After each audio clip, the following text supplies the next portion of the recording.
Hi friends, welcome to our channel. Friends, మనందరికీ తెలుసు ఈ మధ్య కాలంలో రాహుల్ సిప్లిగంజ్ గారు మరియు ప్రకాష్ రాజ్ గారు వీళ్ళందరూ ఏకంగా తీసిన సినిమా ఎంటర్టైన్మెంట్ మంచి సినిమా ఏంటంటే రంగమాతాండ.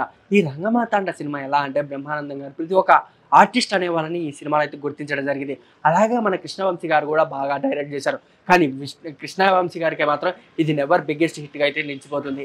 ఎంతలా హిట్ అయిందంటే ఈ సినిమా రంగమాతాండ అనే సినిమాకి మాత్రం ప్రతి ఒక్కరైతే అభినందనలు అయితే తెలిపారు. కానీ ఈ సినిమా గురించి మనం కొన్ని విషయాలు అయితే తెలుసుకుందాం.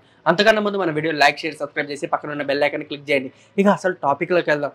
మన కృష్ణవంశీ గారి సినిమాలు అయితే చాలా మందికి ఇష్టం అనమాట. ఎంతలా అంటే ఆయన సినిమాలో వచ్చిందంటే చాలా అంటే ఆనాటి కాలం నుంచి ప్రతి ఒక్కరు ఆయన సినిమాలు అంటే చాలా మంది ప్రేక్షకులు ఉన్నారు.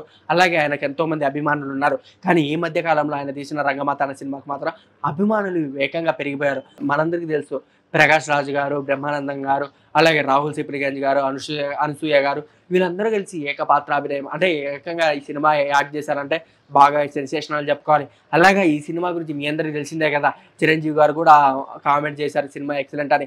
అలాగే కృష్ణవంశీ గారు నెవర్ బ్యాక్ అంటే ఎన్ని సంవత్సరాల తర్వాత బ్యాక్ ఇచ్చినా కూడా ఈ సినిమాను మాత్రం ఎంత మంచి అంటే తన సినిమాలలో ఇది కూడా ఒకటి చేరింది అనమాట. అంటే హిట్ సినిమాలలో ఇది ఒకటి చేరింది. కానీ ఆయన మాత్రం బ్యాక్ ఇవ్వడం కనుక చాలామంది ప్రేక్షకులకు మాత్రం చాలా సంతోషంగా ఉంది. అదిగాక ఆయన ఇంతకుముందు సినిమాలు తీశాడు, కొన్ని అక్కడే నిలిచిపోయా బాక్స్ ఆఫీస్ దగ్గర. ఇది మాత్రం బాగా హిట్గా అయితే నిలిచిపోయింది. అలాగే ఈయన మాత్రం సినిమాలకు కంబ్యాక్ ఇవ్వాలని ప్రతి ఒక్కరు కోరుకుంటున్నారు. అలాగే ఇంకా అందరూ ఏమనుకుంటున్నారంటే డబ్బుడు సినిమాల కంటే అంటే కృష్ణవంశీ గారు ఓన్ స్క్రిప్ట్ అయితే ఇంకా సూపర్గా ఉంటుంది. డబ్బుడు సినిమాస్ ఇలాంటి వాటి మీద ఫోకస్ కంటే ఇలా చేస్తే బాగుంటుందని కొంతమంది అనుకుంటున్నారు. మీరేమనుకుంటున్నారో కింద కామెంట్ సెక్షన్లో జరిగింది. ఓకే ఫ్రెండ్స్, తెలుసుకున్నారు కదా. Thank you for watching. Don't forget to subscribe.